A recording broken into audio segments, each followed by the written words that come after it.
Au niveau de la mise en scène, j'ai essayé d'être le plus minimaliste possible. Déjà, pour respecter la modernité de Pirandello. Pirandello quittait les théâtres de boulevard, les théâtres de vaudeville, ce théâtre bourgeois qui existait à la fin du 19e siècle et d'où Pirandello se détache. Le sien est un théâtre de texte. Il est fait pour être écouté et compris. Donc, je pense qu'il faut effectivement limiter au minimum les effets, les décors. C'est le parti que j'ai choisi. Hein. C'est un peu comme le théâtre classique. Hein. On a un peu tué le théâtre classique grec quand on lui a mis les effets spéciaux, quand on a fait voir les sangs couler, quand on a enrichi énormément les décors et les costumes. Et là, on a perdu Échille, Sophocle, Euripide, etc. Et bien, moi, j'espère que ce texte puisse donner des clés de compréhension de ce qui se passe aujourd'hui. Et après, il faut faire fonctionner la pensée. Je suis convaincu de ça. Et le théâtre de Pirandello ne donne pas de réponses.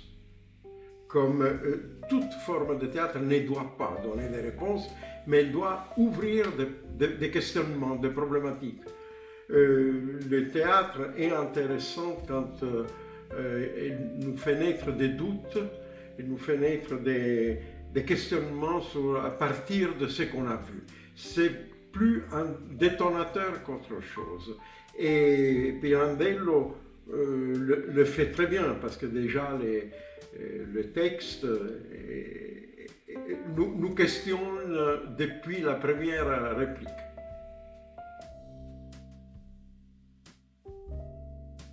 Les deux textes donc, qui seront joués sont deux actes uniques.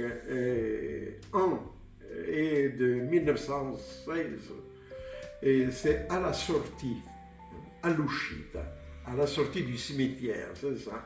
Et l'autre texte est La fleur à la bouche, ou pour traduire exactement le titre italien, L'homme, la fleur à la bouche, l'uomo dal fiore in bocca, qui est un texte de la fin des années 20, début années 30. Sur scène, il y aura 3 comédiens, hein, et donc 2 comédiens et 1 comédienne, et tous de langue maternelle italienne. Donc, tous non. La comédienne est de langue maternelle française, mais elle est bilingue, parfaitement bilingue. Donc elle peut jouer sans problème. Parce que j'avoue, c'était un travail compliqué pour un comédien de jouer la langue de Pirandello, parce que c'est une langue qu'on n'utilise pratiquement plus.